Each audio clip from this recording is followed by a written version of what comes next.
Welcome everyone today to this month's Woolf University Post-Kantian Philosophy Seminar.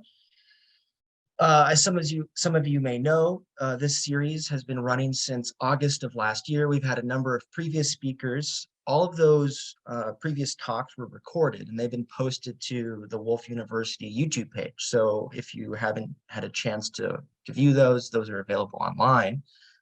And today's seminar talk is going to be recorded as well. So if you have friends or colleagues who aren't able to be here now, and you think that they might be interested in checking out what our speaker has to say, please do mention the fact that the talk will be made available online later. Our speaker today is Professor Anthony Rudd from St. Olaf's College. Anthony's work, well, I came to learn of Anthony's work a number of years ago when I was interested in Kierkegaard. He's the editor of Kierkegaard After MacIntyre, Essays on Freedom, Narrative, Love, Reason, and Will, Kierkegaard After Frankfurt.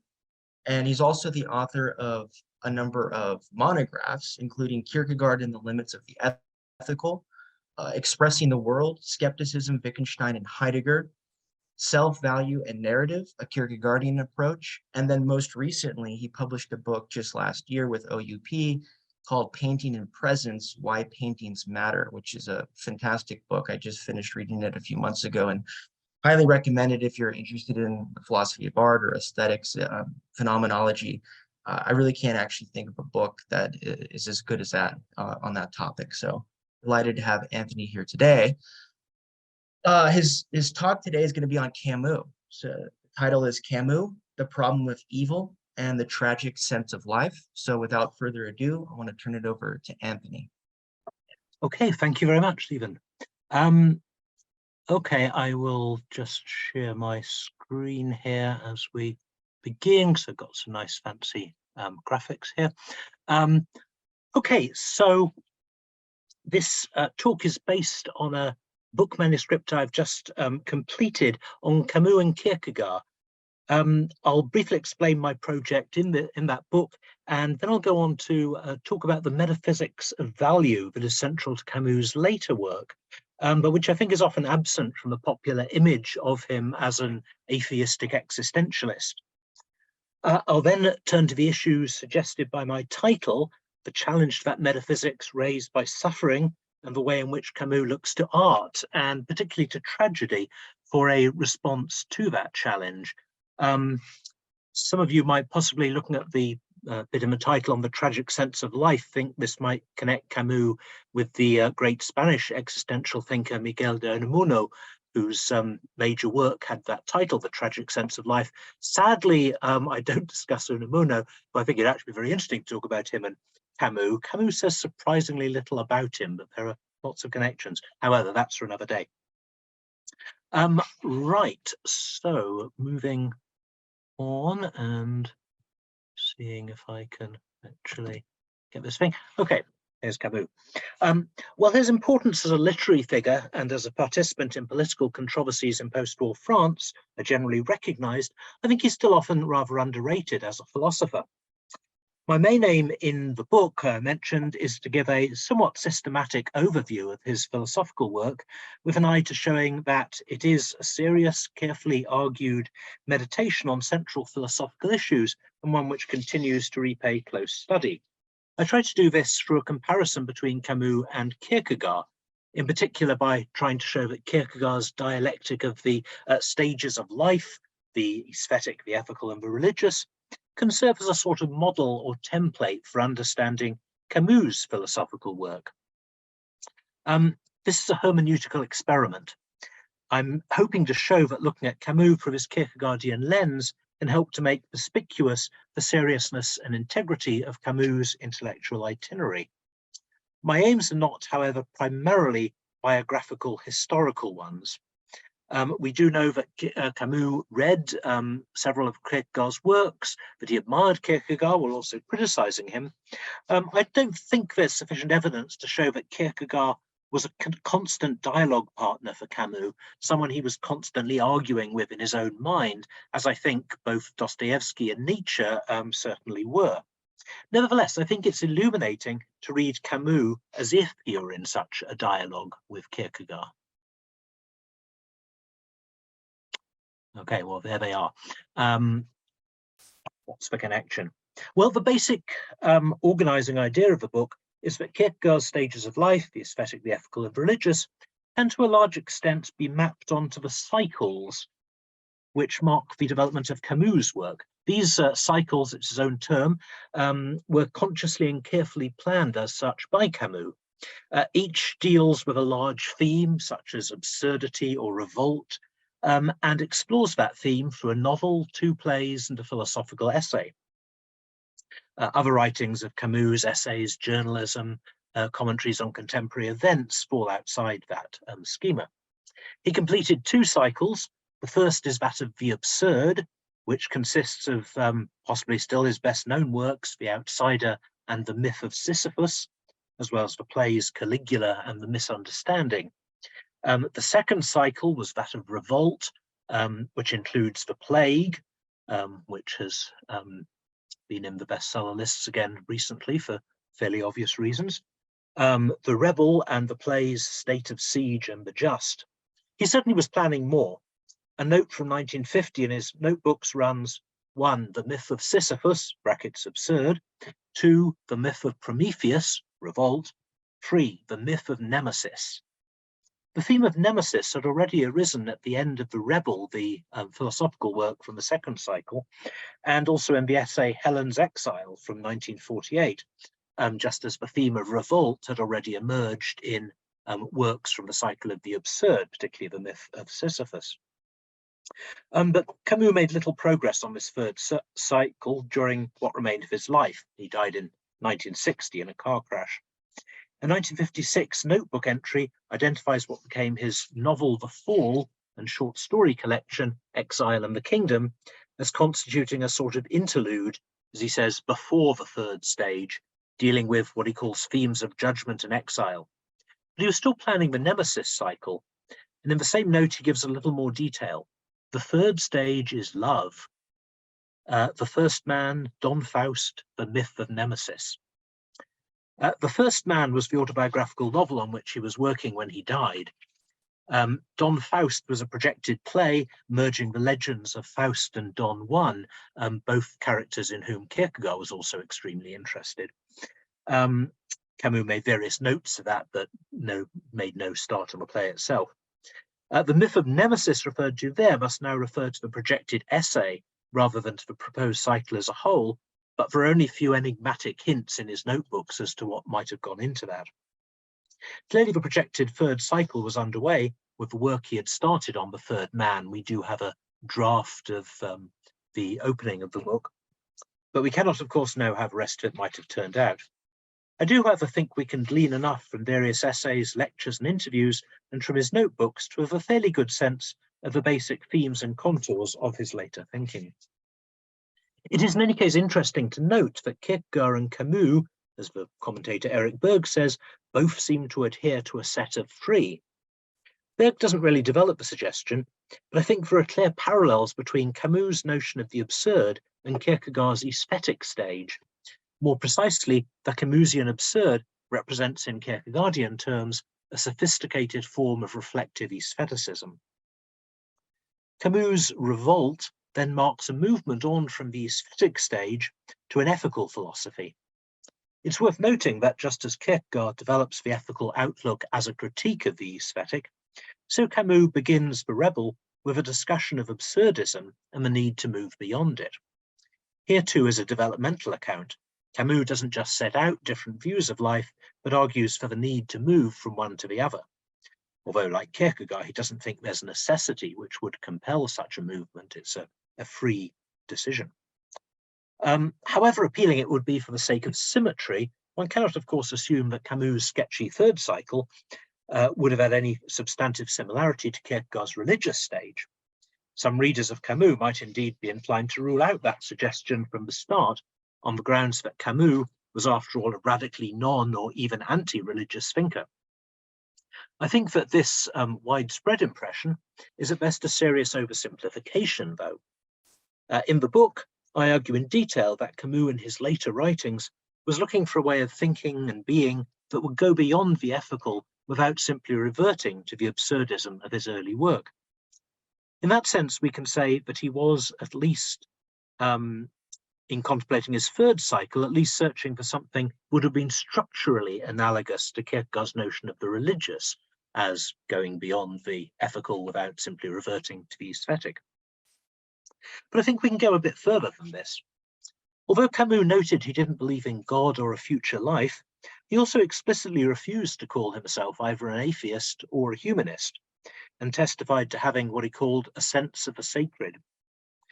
Whatever else it may involve, the sacred is that which sets limits, limits which it would be not merely imprudent or so contrary to social utility to transgress, but would be a violation. But humanity itself sets such limits is indeed already crucial to the ethical argument that he develops in The Revolt, published in 1951. He starts there with the example of a rebellious slave. This is a somewhat lengthy quote, so I've set it out on this slide. I hope that's visible. Okay, a slave who has taken orders all his life suddenly decides that he cannot obey some new command. What does he mean by saying no?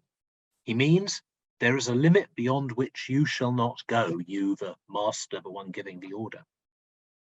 In other words, his no defines the existence of a borderline. Thus, the movement of rebellion is founded simultaneously on the categorical rejection of an intrusion that is considered intolerable and on the confused conviction of an absolute right.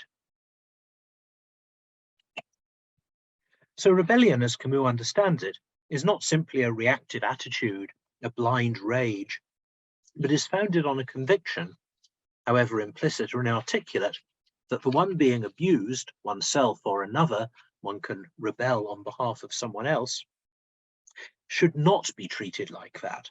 There is something about him or her that makes such treatment wrong. Beyond all consideration of expediency or advantage, some behavior is experienced as unacceptable, and unacceptable because it violates something of value in its victim, something that should not be violated. And this is something universal, something which exists in all of us.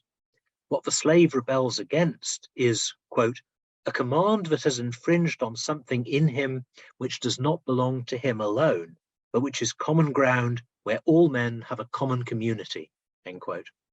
What is presupposed in rebellion, then, is the value of humanity as such, and therefore the reality of a normatively significant notion of human nature. He goes on, quote, analysis of rebellion leads at least to the suspicion that, contrary to the postulates of contemporary thought, a human nature does exist, as the Greeks believed, end quote. It wouldn't, I think, be wrong to say that this example shows that for Camus, there is something sacred about humanity. He notes that, quote, in ancient times, the blood of murder at least produced a religious horror, and in this way sanctified the value of life, unquote. And he contrasts this with the bureaucratic indifference of contemporary mass murder, writing just after the world wars and in the time of Stalinism and so on.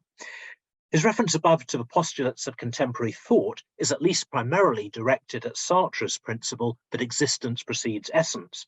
That is, that we have no fixed natures and are only what we make of ourselves. For Sartre, that means too that there are no values other than the ones that we create. By contrast, according to Camus, for the Greeks, values were pre-existent to every action and marked out its exact limits. Modern philosophy places its values at the end of action. They are not, but they become, end quote. And when pre-existent values which might guide our actions disappear, so he asserts, limits do as well. However, there's something implausible in the idea that it is only respect for humanity that can set proper limits to our action, that humanity has an intrinsic value in an otherwise value-free universe of naturalistic brute facts. As Camus asked in his notebooks, if there is a human nature, where does it come from? When he asked himself that question in 1946, I think it expressed a genuine perplexity. By 1948, when he published the essay Helen's exile, he was explicitly aligning himself with the Greeks, classical Greek thought, whose notion of human nature was embedded in their sense of a whole world as a cosmos, that is, a meaningful, value-laden order. In Helen's exile, Camus argues that proper human justice is an aspect or reflection of a wider cosmic justice, a principle of balance, order, and limit. I have another longish quote from that essay, which I will pull up here. Yeah, okay. At the dawn of Greek thought, Heraclitus had already conceived justice as setting bounds to the physical universe itself. And then a quote from Heraclitus, "The sun will not go beyond its bounds, for otherwise the furies which watch over justice will find it out.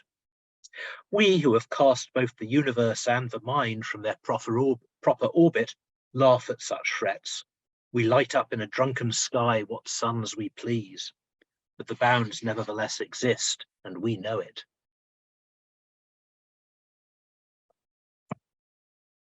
Okay, I'm actually going to stop sharing the screen at this point and just go back here.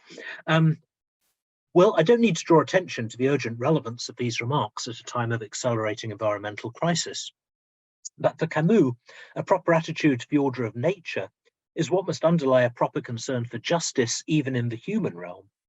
By setting aside the bounds he speaks of, by turning away from nature and the beauty which manifests most directly to us, the order and value of nature,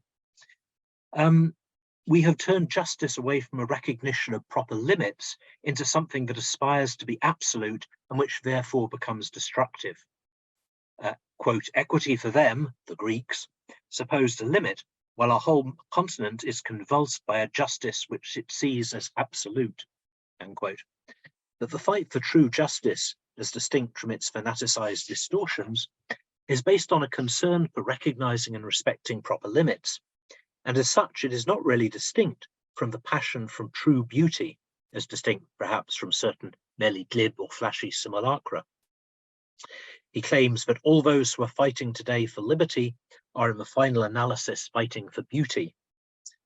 Here the truly ethical and aesthetic are aligned, and are both expressions of something that is more basic still, the fundamental principle of limit and order that Heraclitus called logos and saw as pervading the universe. I might say, I think that in this, Camus was certainly very influenced by the writings of Simone Weil. He was actually in large part responsible for publishing much of her posthumous writing. For Kierkegaard, the ethical cannot be ultimately independent of the religious. It isn't really a self-standing sphere. For Camus too, I think a purely humanistic ethics cannot be self-standing, but depends on a fundamental love of and joy in the order of the world and the beauty that manifests it to us. As he puts it in another essay, quote, "The long demand for justice exhausts the love which nevertheless gave it birth," end quote. Without love, he claims, contemporary Europe can do nothing but confront one injustice with another. In order to prevent justice from shriveling up, from becoming a magnificent orange containing only a dry and bitter pulp, we had to keep a freshness and a source of joy intact within ourselves, end quote.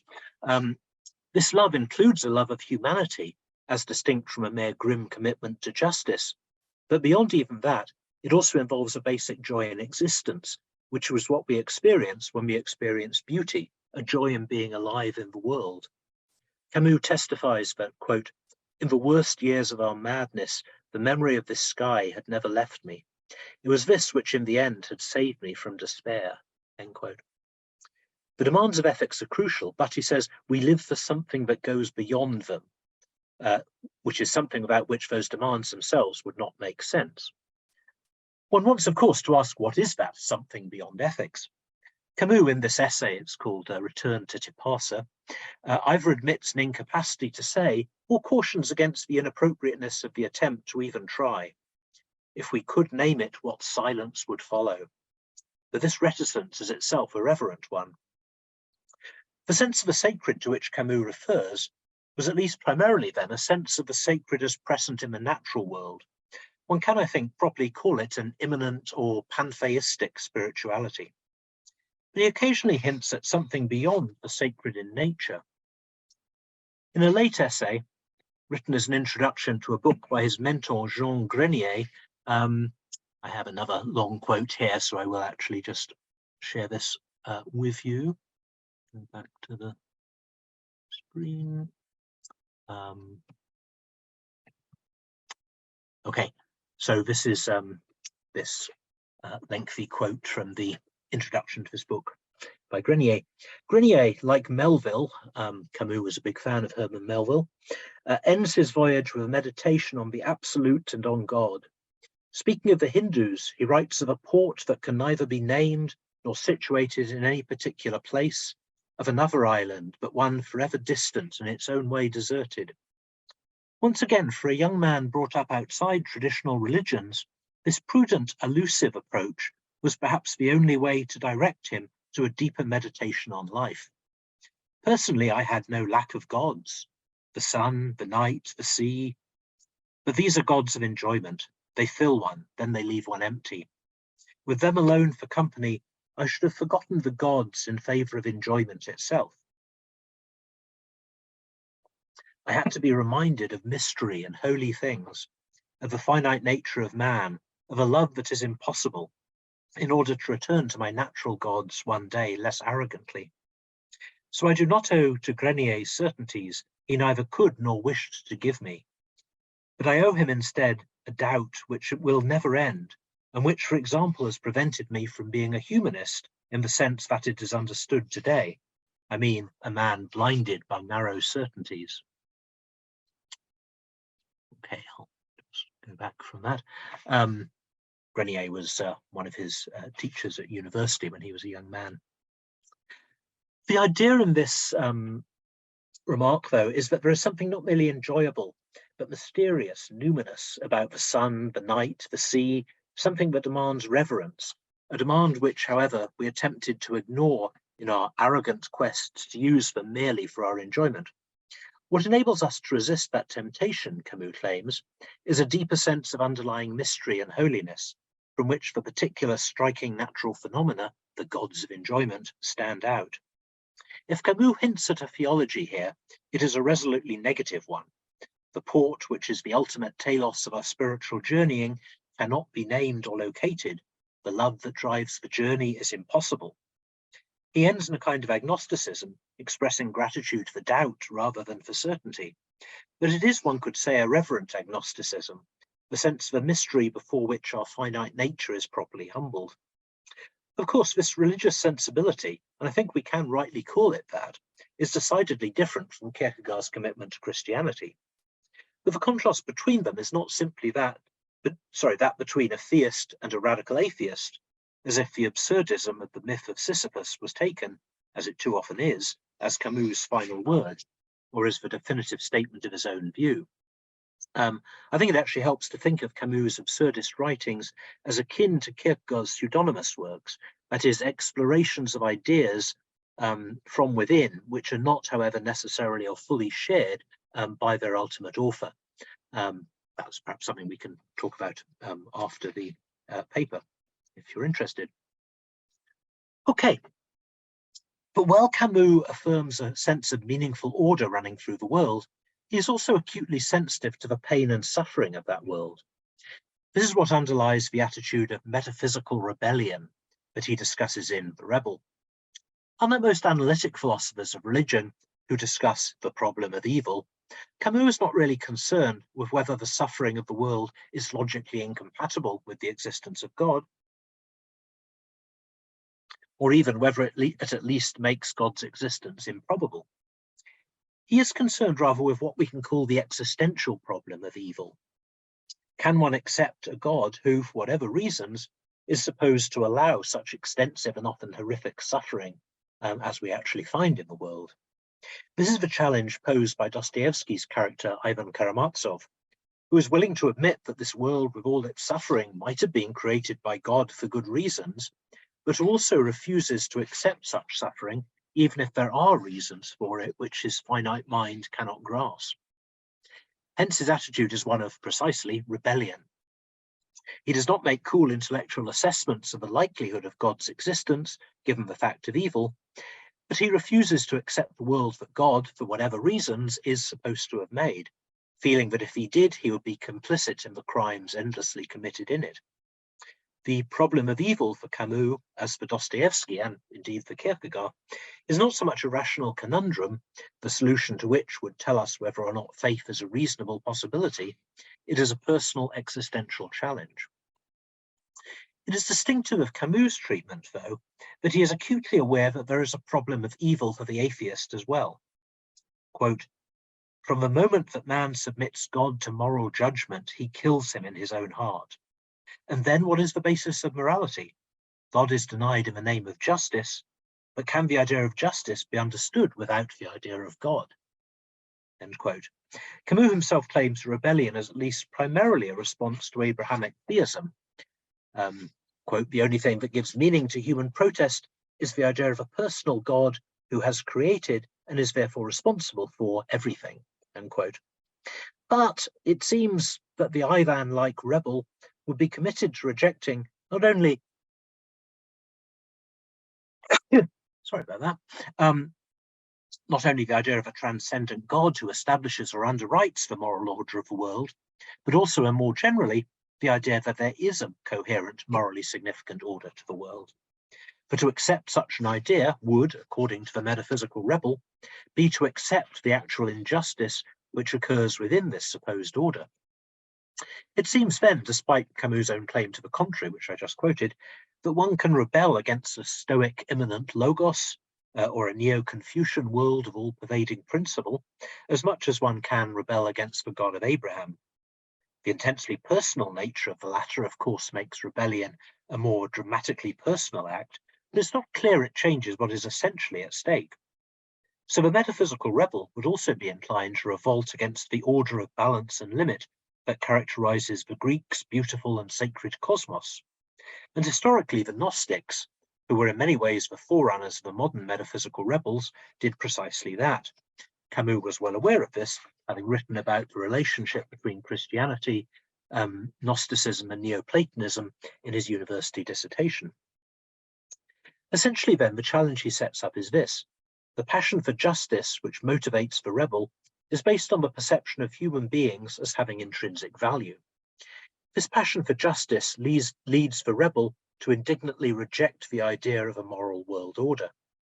But he or she is then left with a vision of reality as, morally speaking, chaotic, a world in which predation and aggression are as natural as anything else. But in that case, how can humans have the value which the rebels started off assuming? How can there be a morally relevant human essence in a naturalistic world of merely brute facts? But if there isn't, then the passion for justice that the rebels started from is itself an absurdity. This dilemma faced by the metaphysical rebel is expressive of a tension running throughout Camus' work between affirmation and denial of the world.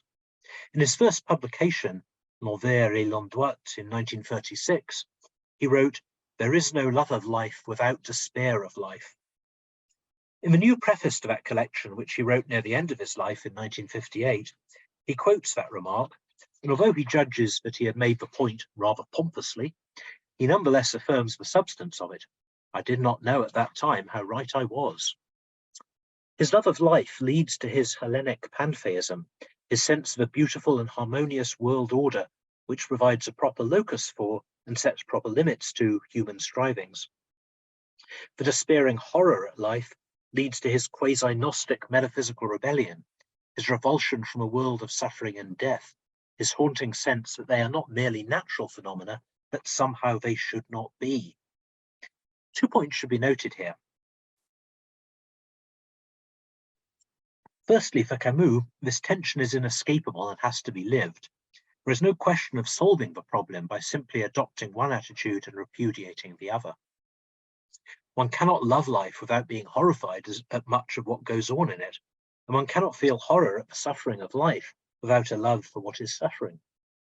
And secondly, it's important to see that both these attitudes are essentially religious, or at least quasi-religious. For a consistent atheistic naturalist, there can be no sense in taking up an evaluative stance towards reality as a whole.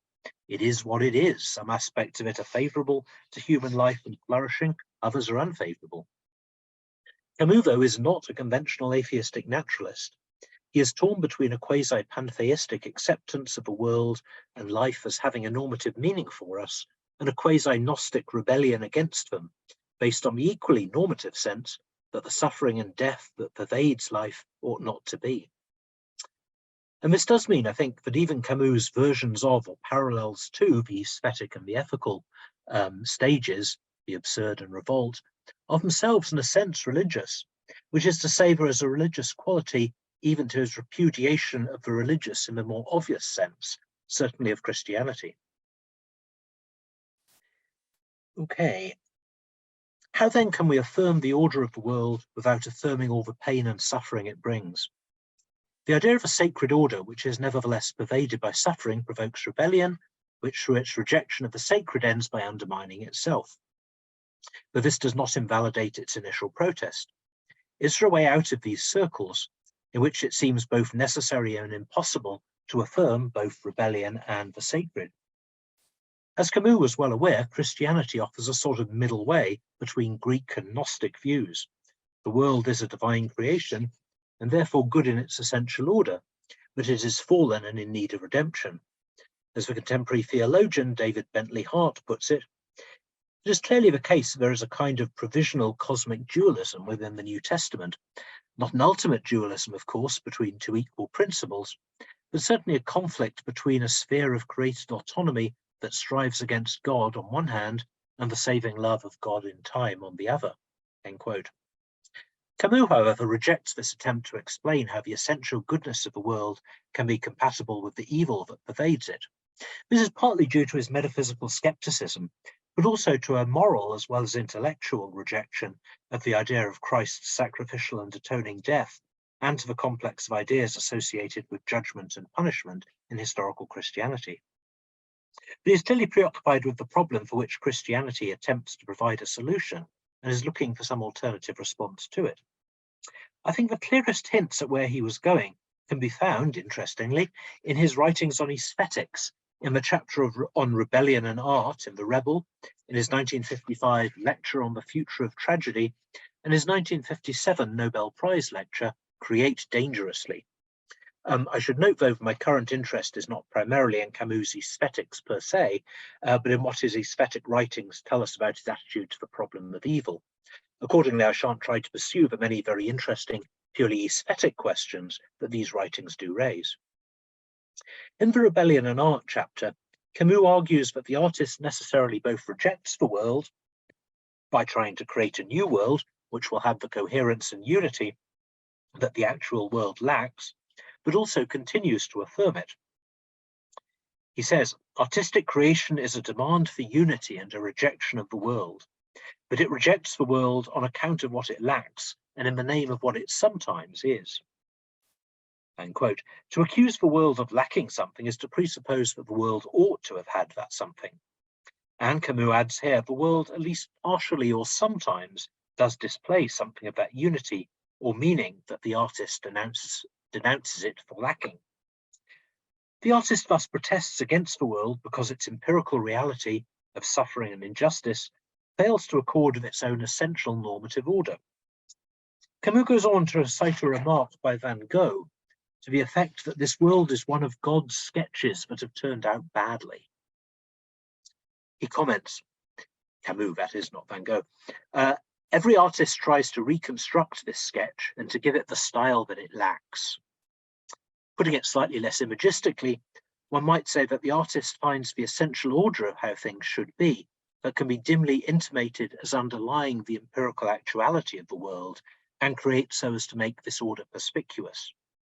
In Create Dangerously, Camus notes that artists are, quote, incapable of rejecting what is real, and yet are still devoted to challenging the ever unfinished aspects of reality, end quote. Unfinished suggests incomplete, failing to fully embody some pattern or idea. Thus, a great artist is able to create a world which achieves a completeness and unity that is lacking in the world, but which we somehow all vaguely sense should be there. Such a work, accordingly, quote, awakens in everyone the insistent yet fleeting image of a reality that we recognize without ever having experienced it, unquote. The last remark appears to be an allusion to the Platonic theory of recollection. We have a haunting sense of the underlying normative order without ever fully experiencing it in actuality. Art thus appears as a response to the absurdity, the lack of unity, fullness, coherence, meaning of the experienced world that was diagnosed in the myth of Sisyphus. But Camus has moved on from the absurdism of that work, and it is because the world is not simply without unity, is not simply an agglomeration of disconnected phenomena, but exhibits, however imperfectly, an essential order, that art can be a celebration of reality rather than just a defiant counter to it. Even a work that presents us the world of grief and suffering, he says, still creates a form of salvation because, quote, to talk of despair is to conquer it, unquote. The artist Camus insists offers a model for how a metaphysical rebel can avoid falling into a self-undermining nihilism by holding world rejection and world acceptance together in tension. The artist does so for an act of creation. But artistic creation is a special case of a universal impulse, for, Camus claims, everyone tries to make his life a work of art. We all, Camus suggests, have a drive to find a kind of unity or coherence in our own lives, even in our failures and sorrows. He claims it is therefore justifiable to say that man has the idea of a better life than this. But better does not mean different, it means unified. This passion which lifts the mind above the commonplaces of a dispersed world from which it nevertheless cannot free itself is the passion for unity. That passion, he seems to suggest, can find at least a partial satisfaction, though perhaps more in art than in life. Even great art, though, does not offer any solution to the problem of life. It doesn't resolve the contradiction between affirmation and denial. He claims it is both rejection and acceptance at one and the same time, and that is why it can be continually and perpetually torn apart. End quote. But it may perhaps teach us how to live with this contradiction. This is true of art generally. It may be all the more true of tragedy in particular. In his lecture on the future of tragedy, Camus wonders whether modernity can produce genuine tragedy. The loss of a sense of the sacredness of life has meant that in our day, he claims, the most monstrous wars have not inspired a single tragic poet. He claims that the only two eras of tragic drama that have existed in Western history, that of the ancient Greeks, Aeschylus to Euripides, and that of early modern Western Europe, Shakespeare, the Spanish Golden Age, and Corneille and Racine in France. These are the only two eras of genuine tragic drama that have existed, and he claims that both occurred on the cusp of a movement from a religious to a humanistic culture, when, he claims, the pendulum of civilization is halfway between a sacred society and a society built around man. This analysis is obviously, as Camus acknowledges, indebted to Nietzsche's The Birth of Tragedy, but he also adds to it a theme from Hegel, that tragedy is about the clash of two antagonists or conflicting principles, both of which have right on their side, but neither of which can recognize what is right about the other. The perfect tragic formula would be, all can be justified, no one is just. As a result, quote, the constant theme of classical tragedy is the limit that must not be transgressed. To make a mistake about the limit, to try to destroy that balance is to perish, unquote. Putting the two themes together, he argues that in true tragedy, we have the clash between, quote, on the one hand, man and his desire for power, and on the other, the divine principle that is reflected by the world, end quote. The tragic hero rebels against the sacred order of the world, and it crushes him. There is something right about both his rebellion and his destruction. When this balance, this tension is destroyed, tragedy ceases to be possible. In a firmly religious culture, where the goodness of the divine order is taken for granted, there may be dramas of sin and repentance, but no tragedy. But likewise, if a sense of a hidden sacred order, which sets limits to human endeavour, is lost, if all is decided by human will and reason, limited only by brute facticity, then too there can be no tragedy. Quote, the denial of the mystery of existence once again destroys tragedy. Atheistic or rationalistic tragedy is thus equally impossible, end quote. Setting aside the purely literary questions that might be raised here, we can say that for Camus, the lesson of tragedy is that the divine order of the universe should simultaneously be affirmed and denied. The rebel against it is justified in protesting against its injustice, but always and necessarily presupposes that the universe is not simply morally chaotic, and thus presupposes the validity of that same divine order. So Prometheus is both just and unjust, and Zeus, who pitilessly oppresses him, also has right on his side. Here is the difference between tragedy and Gnosticism. The Gnostic condemns the evil of this world order by reference to another higher world. The tragic hero has no other order to appeal to but the one that he or she also attacks. Hence, tragedy calls us to the attitude of moderation and balance that I have discussed above, but it's a reminder that what moderation involves is not some tepid compromise, but the holding in tension of apparently incompatible extremes, which nonetheless continue to depend on one another. As he says, what can I long for except the power to exclude nothing and learn to weave from strands of black and white one single rope that is stretched to breaking point? Well, a critic might respond at this point that in trying to exclude nothing, Camus is calling on us to accept a contradiction, and that contradictions cannot, should not, be accepted. He's telling us the basic world order is good and should be accepted and celebrated, and that it is bad and should be rejected. Is there a way to reconcile these claims, and if there is, can he tell us what it is, philosophically and not just mythologically or imagistically? In The Rebel, Camus attempted to deal with various apparent contradictions between justice and freedom, and between non-violence and the moral requirement for effective action to protect the vulnerable. His response was that, quote, these contradictions only exist in the absolute. They suppose a world and a method of thought without mediation. In the abstract, absolute freedom and absolute justice are perhaps irreconcilable, but the task of practical politics is to provide a proper balance so that each limits and restrains the other. In this case, we can have a both and rather than an either or, so long as neither antithesis is pressed to an extreme. The question of non-violence is actually more problematic for Camus, since he was not willing to renounce the absolute moral demand for non-violence, but also insisted that we are morally required to sometimes abandon that demand. Practically speaking, he does allow for a compromise solution. Use violence only to the minimum degree necessary, only against aggressors, no capital punishment, etc. But this compromise is something that, although morally unavoidable, still ought to leave us morally uncomfortable. To kill, even when it is would have been morally wrong not to, is still to do something terribly wrong. Hence, he says, the rebel can never find peace. This would seem to constitute a genuinely tragic situation in his sense, although there are better or worse ways of living with a tragic situation of this sort.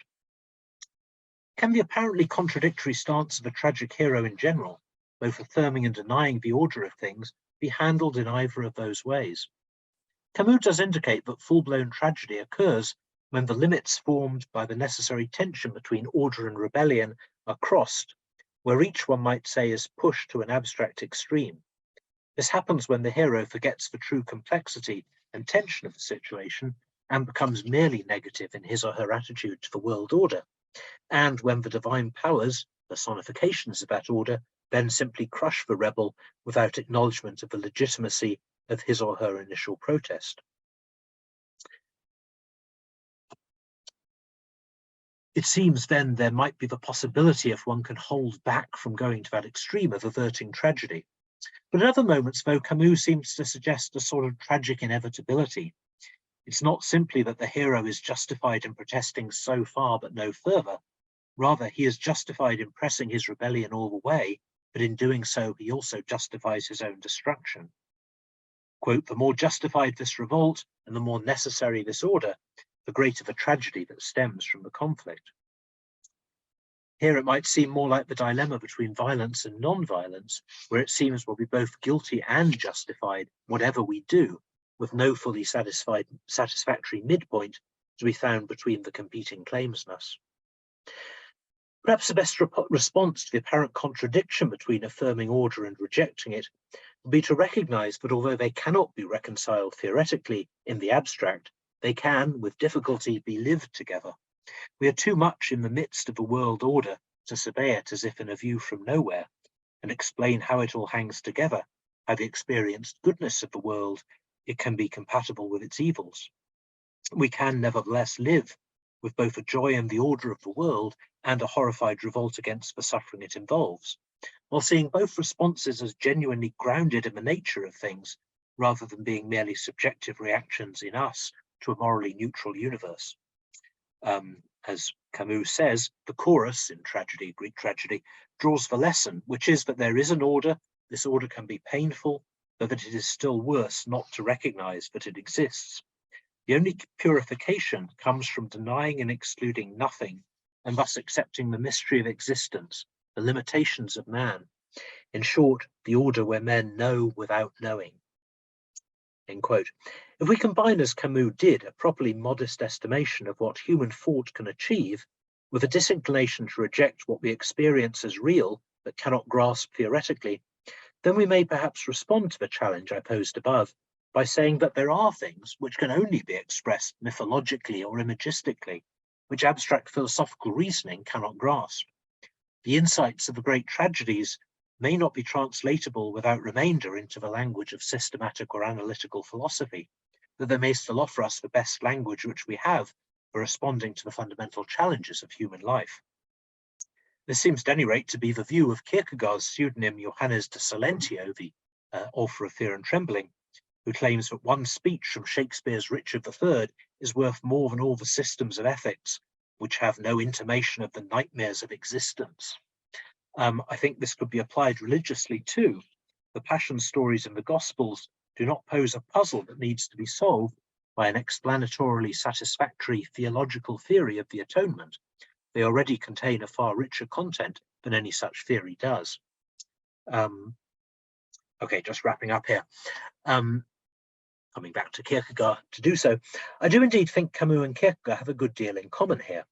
They share a moderated philosophical skepticism, a distrust, which is not to say a rejection, of abstract thinking, a conviction that our experience, personal, aesthetic, moral, religious, can legitimately lead us beyond the limits of what can be proved or even precisely articulated theoretically.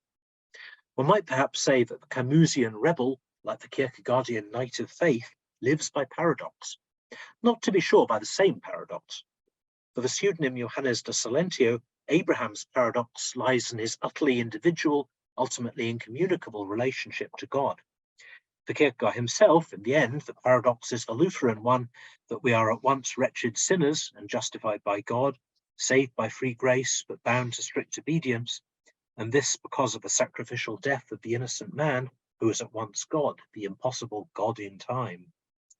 It is precisely the impossibility of thinking through the paradox, its absolutely repellent effect on rational thought, that pushes us away from seeking to understand it, which involves holding it at an intellectualizing distance, and forces us instead to live in the light of it.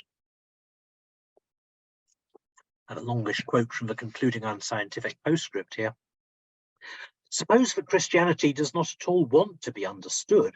Suppose that in order to express this and to prevent anyone misguided from taking the road of objectivity, it has proclaimed itself to be the paradox.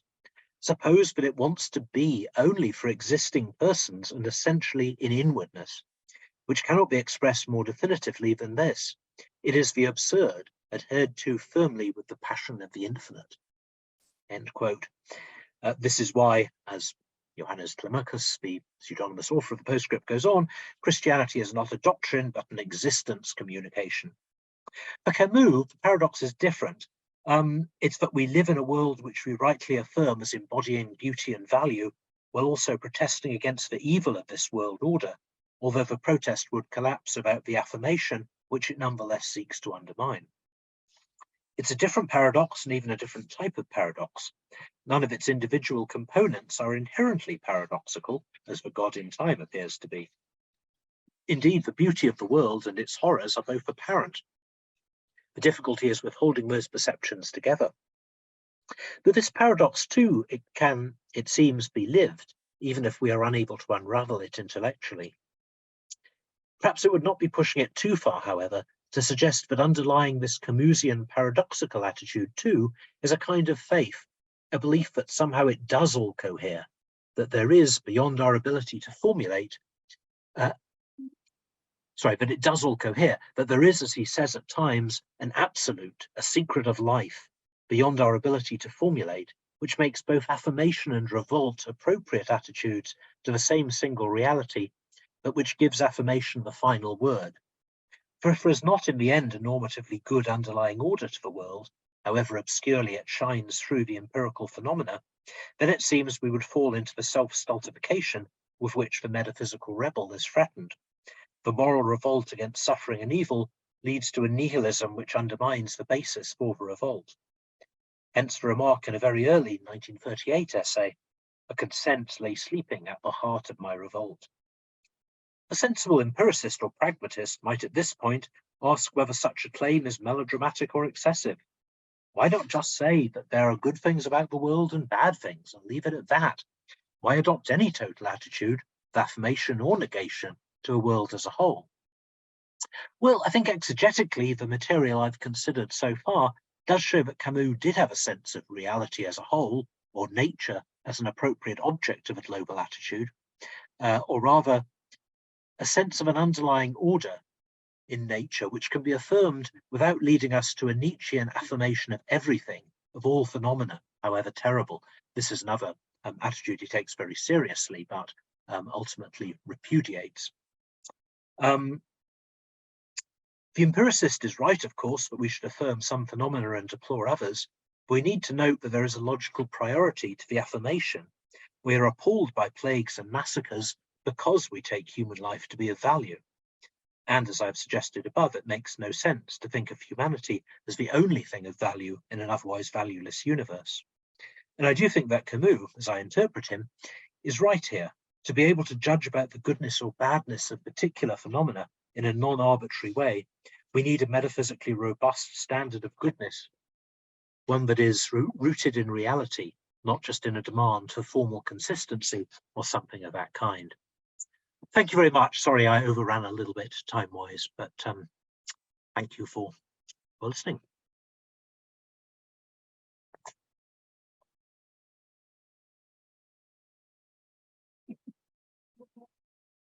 Yeah.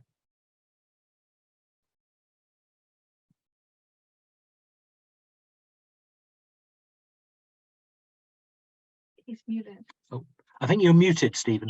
Yeah, it wasn't allowing me to unmute myself. So sorry about that. Yeah, thank you. Fantastic talk. The trouble with your talk is that every time I thought I had a question that I could ask about something that you hadn't addressed, you got to it.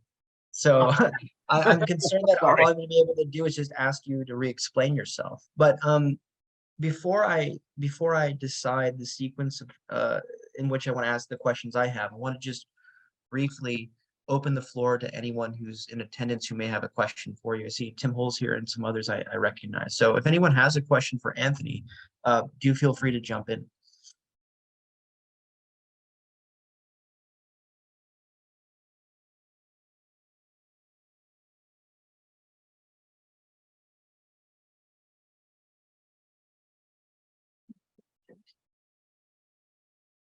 I think Piotr has. Yes, hello. Thank you very much for your talk, if I may. I'm a complete outsider. I'm interested in philosophy of language, but I'm a keen reader of Camus, and I have always thought that professional philosophers underappreciate his philosophical significance. And I just wanted to thank you for this talk, which was both pleasure and eye-opener. So this is not a comment. This is a great thank you from a Wittgensteinian and Chomskyan philosopher of language. Thank you very much. Excellent. Well, thank you. I'm glad we share that perception that Camus is neglected there. Thank you. Thank you.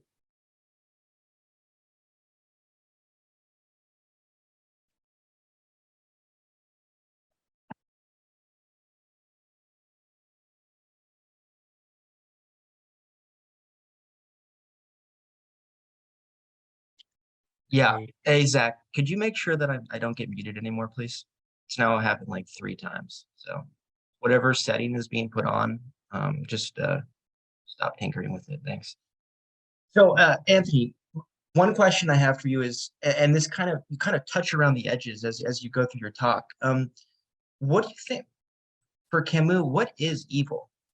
I mean, you might think it has something to do with a disharmony or a disruption in the order of goodness that he sees in the world, but he clearly sees evil or suffering as somehow a moral or an ethical phenomenon.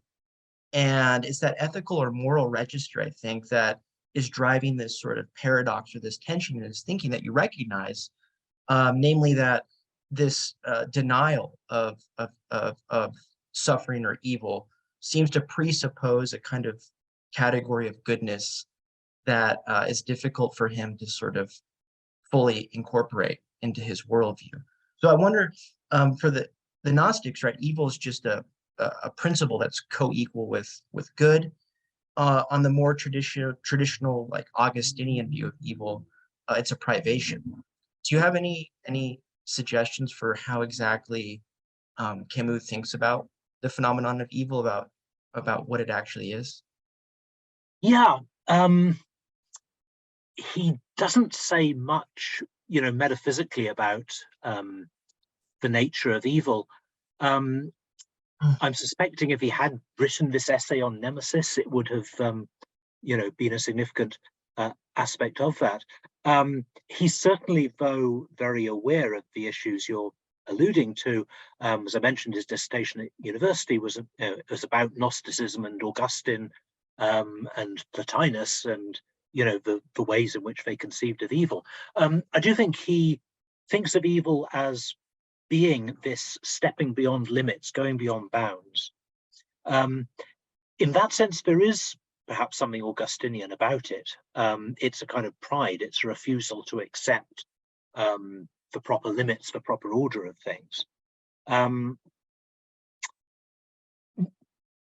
He sometimes gets accused of thinking of evil as just due to ignorance, and he does have some remarks where he invokes Socrates and says, people do bad things because they don't see what they're doing. But I think it's actually more complicated than that. He does see this ignorance itself as being culpable, as being due to a lack of the attention we should be paying to things around us, and a deliberate sort of blinding of ourselves to the reality of what's going on.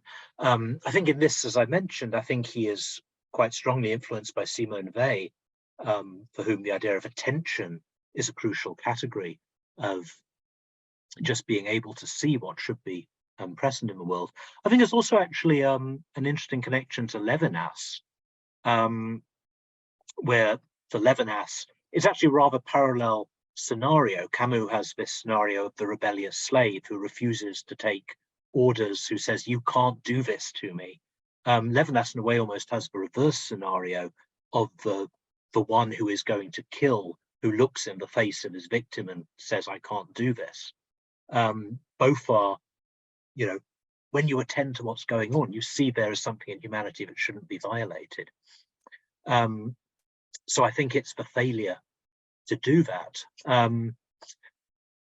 Certainly you've got this, deep concern with evil in the human sphere, the evil we inflict on one another, and the question of whether in his last completed novel, The Fall, it seems to be suggesting a deeper sense of evil as something just pervasive in humans, not just, something which is, might be reformed or something like that. That's again controversial. There is, of course, the question of natural evil, evil that seems to be just baked into the order of the world.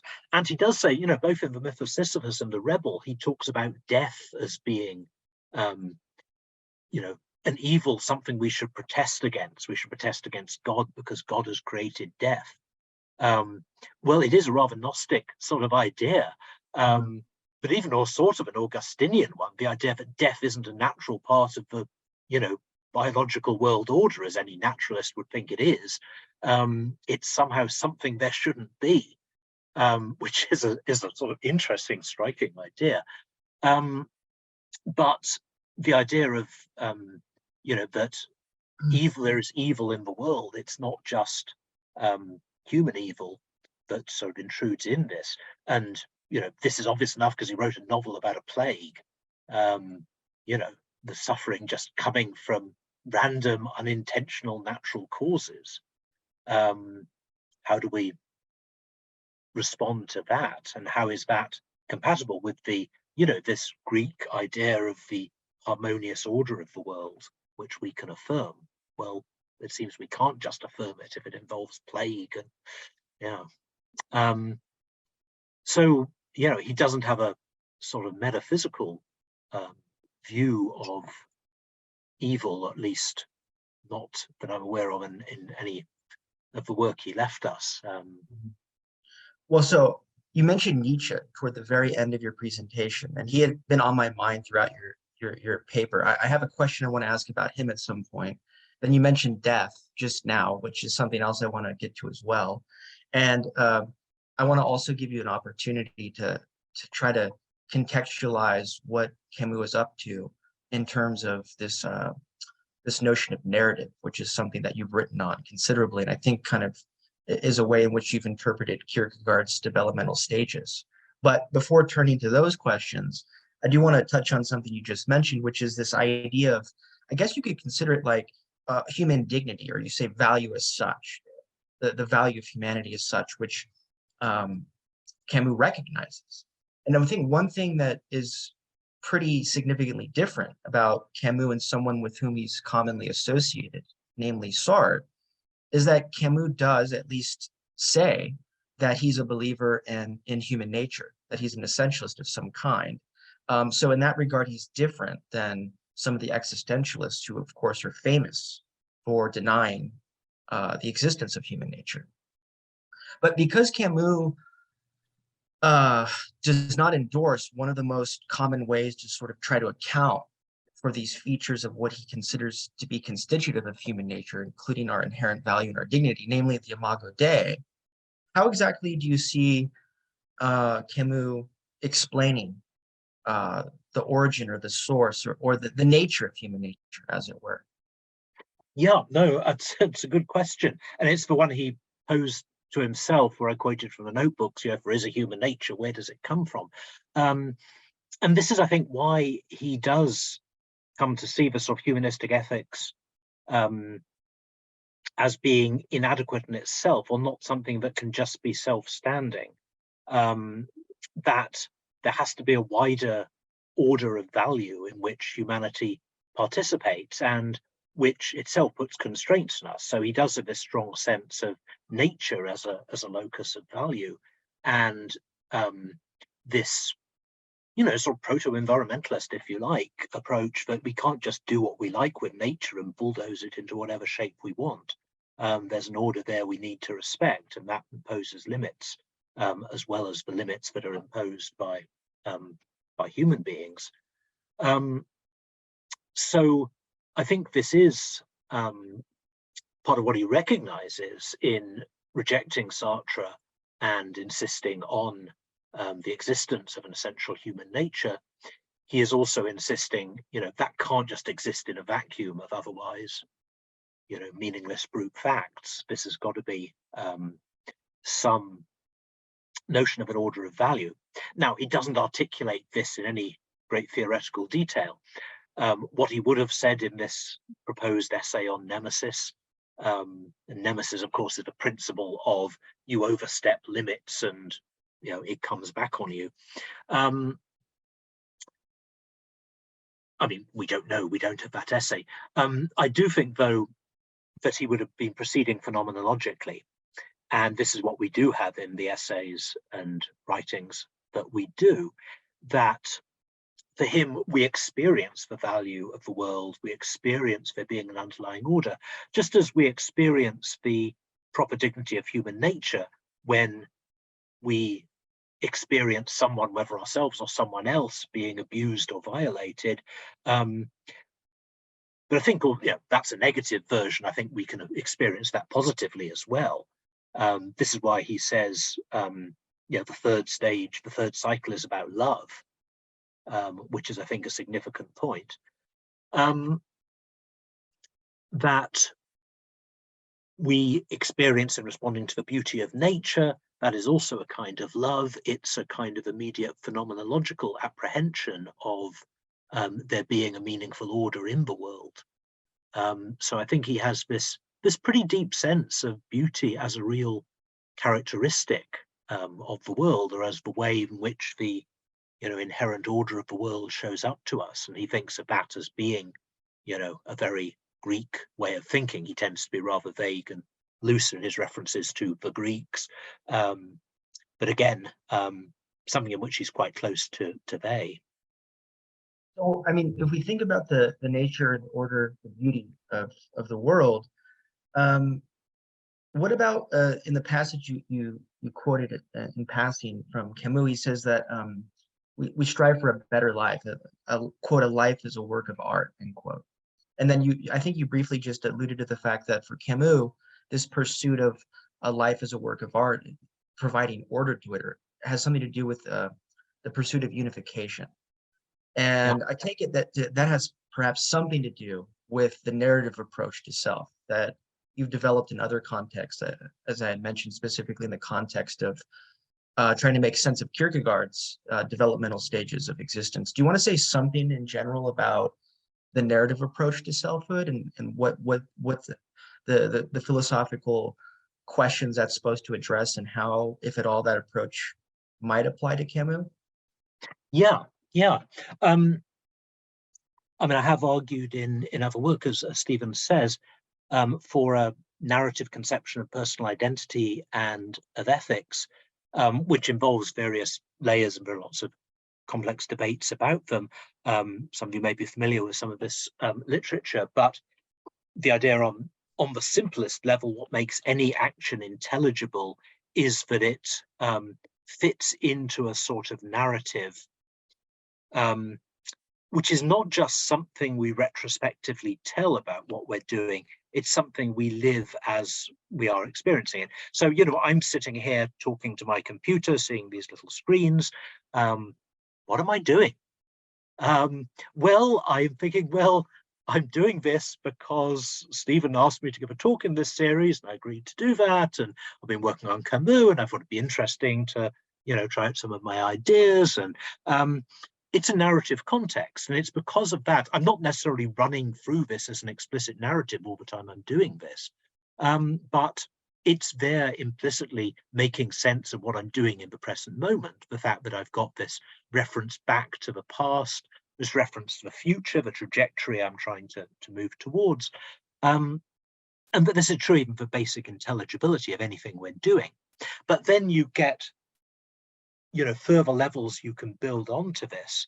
And the idea of thinking of our lives as a whole as having some sort of narrative structure.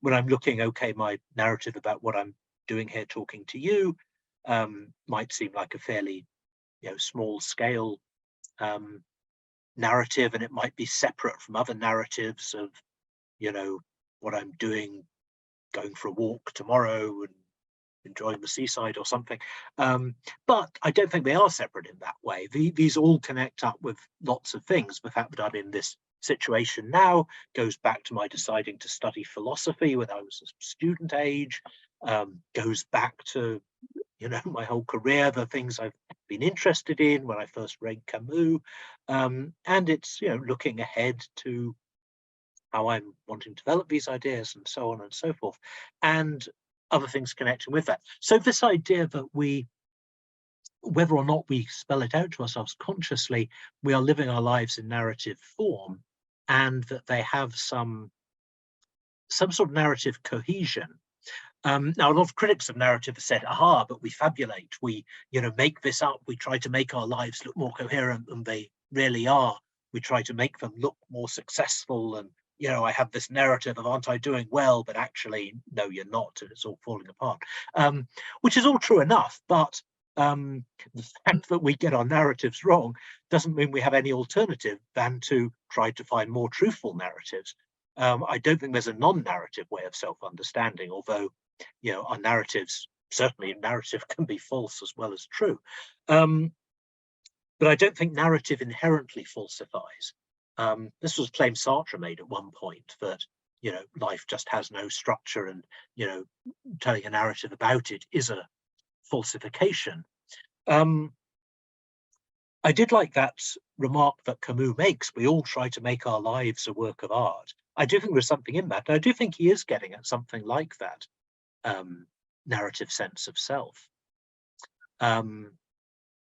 of trying to, you know, look at ways in which we try to make sense of ourselves through some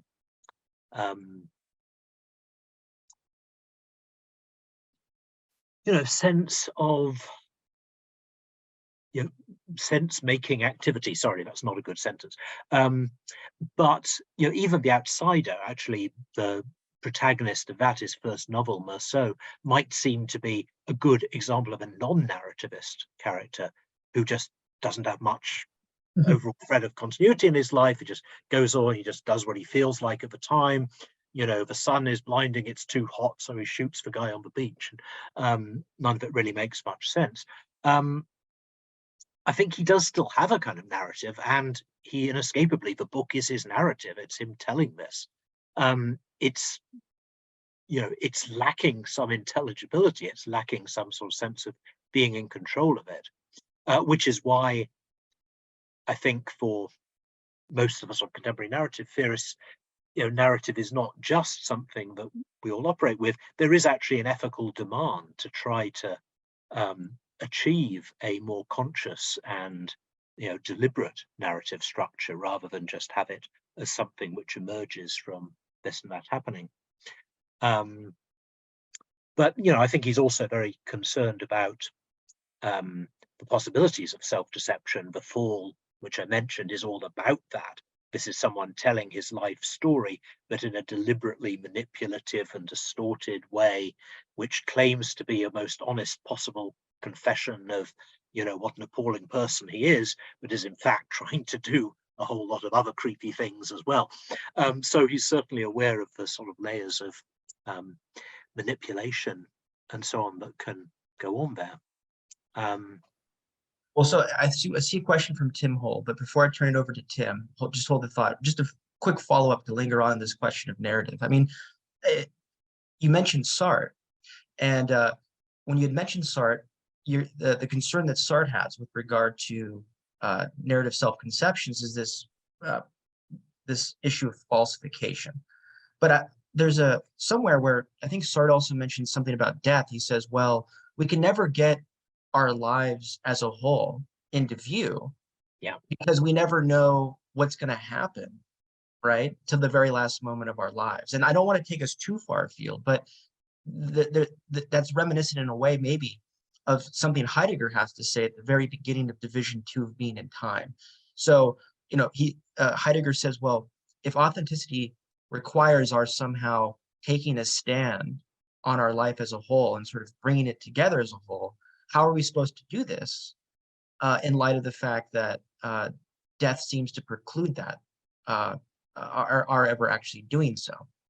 So I wonder whether you have any thoughts about the phenomenon of death for Camus in general, in terms of this challenge of making sense of our lives, but also maybe, if you want, specifically with the narrative conception of selfhood. And then Tim, feel free to jump in after Anthony's answered that.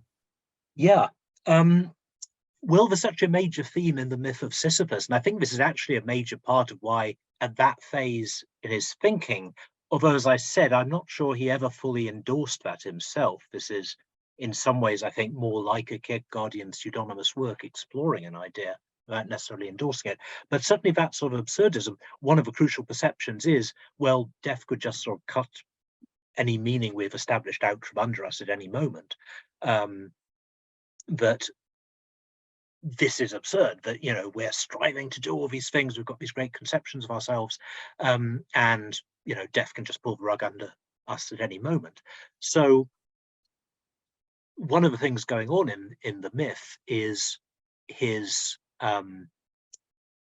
argument, really, that we can't have meaning in life. We can't get meaning through, you know, the pursuit of what is objectively valuable, and even by establishing some sort of coherent narrative about it.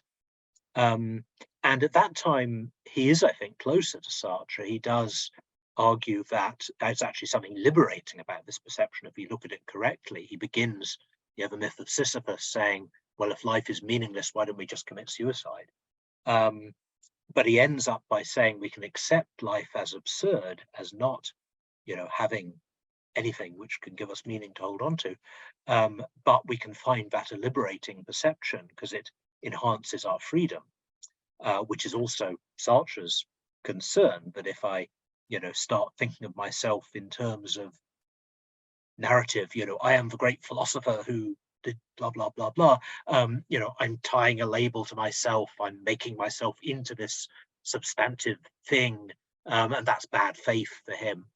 And I think Camus is not so far from that in this early work, but I think that's precisely what he moves away from in his later work. So that perception that, yes, you're never going to get a complete narrative of yourself. You're never going to get the God's eye view perspective. And so it's something that part of what it is to live a narrative life is you keep revising it. You keep finding, you find out something new and then your whole past appears in a different light. Your narrative changes. Again, this is something that critics of narrative have insisted on, that, it's this falsification, you're insisting on imposing this meaning, even though it's all these events are coming and showing you its falsehood. Well, I think, that's a pitfall people can fall into, that can happen. But that's not necessary to narrative itself. A good narrative, a good image for narrative I've suggested is an improvisational comedian.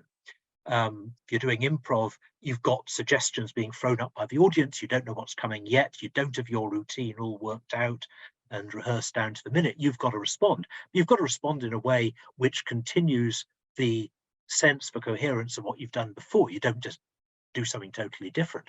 And the skill of the improvisational comedian is precisely to take this new thing which just comes out of left field and work it into the continuing cohesion of the sketch. I think that's a good image for the narrative life. Again, Camus doesn't really address this in detail, but I think if you think through this idea of making your life a work of art, it's that sort of unity he's looking for, not the sort of unity that falsifies, but a unity which can be attentive to the changing and developing course of life. Thank you. Tim, you want to jump in? Yes. Firstly, Anthony, can I underline the thanks that was given, because this has been hugely helpful and so clear. So thank you so much. Really, I've just got a point of clarification. We have had this contrast with Sartre towards the end, and at the beginning you say he probably has Sartre in mind. How explicit does that critique of Sartre become, to your knowledge? I mean, what other passages and part and correspondence, or does it become quite explicit, that critique of Sartre? Yes. He doesn't actually mention Sartre by name in The Rebel. I think this dig about the postulates of contemporary thought and there is a human nature is clearly in context, socking it to Sartre. But Sartre then launched a virulent attack on Camus after that. They had been close friends for a time. They had drifted apart largely for political reasons. Sartre's critique of Camus was largely political. So at that point, this is in the early 1950s, Sartre, even though he wasn't a Marxist in theory, was saying we should support the Soviet Union, even though he sort of recognized, well, Stalin might not be all that nice a guy, but it's the hope of the proletariat and so on. And Camus was, also politically on the left, but he was saying, no, we need to recognize Stalinism as just evil. This is just monstrous. This is a total distortion of anything that, socialism had been meant to stand for. And, included in The Rebel, there is also a strong critique of Marxism. And so Sartre came down on that like a ton of bricks and this really vicious ad hominem attack on Camus, and Camus responded, and there was total break off between them, and the end of they never spoke again. So it got pretty explicit. Most of the focus was on the political issues, but it certainly connects to the underlying philosophical issues. Sartre thought that this appeal to human nature was an appeal to, vague, abstract, moralistic principles, which got in the way of necessary, efficient revolutionary action, and had this, this radical idea that we can create ourselves, we make ourselves. And that's really something that Camus is attacking throughout the Rebel as hubristic, as going beyond limits. And it underlies he has a critique of Nietzsche in there, to go back to Stephen raised that, but also his critique of Marx, the idea that, we have this sort of collective self-creation of humanity, which Camus says amounts to a kind of self-deification. We sort of become God, we take the place of God, which also, of course, you get in Nietzsche in a more individualistic mode. And it's, very explicit critique of Nietzsche and of Marx. As I say, he doesn't mention Sartre by name, but there's a clear implicit critique of Sartre's notion of, self-creation and the self as pure freedom, existence precedes essence, etc., is running throughout that. And Sartre. Yes, I was aware of the political issue, but you say it has an underlying philosophical contrast and opposition as well. Yeah, that's really helpful. Thanks. Yeah.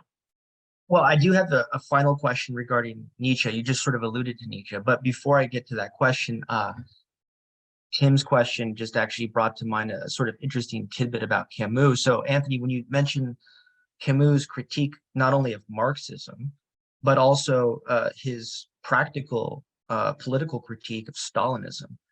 Camus had written a number of essays and delivered even, I think, some speeches or addresses where he was really critical of the Soviet Union and Stalinism. And I don't know whether you're aware of the book, but there's I think an Italian journalist, Giovanni Catelli, who published a book called The Death of Camus, in which Catelli's thesis is that Camus was actually murdered by Soviet intelligence, and that the car accident was actually due to sabotage. So I don't know, but I'm aware of it.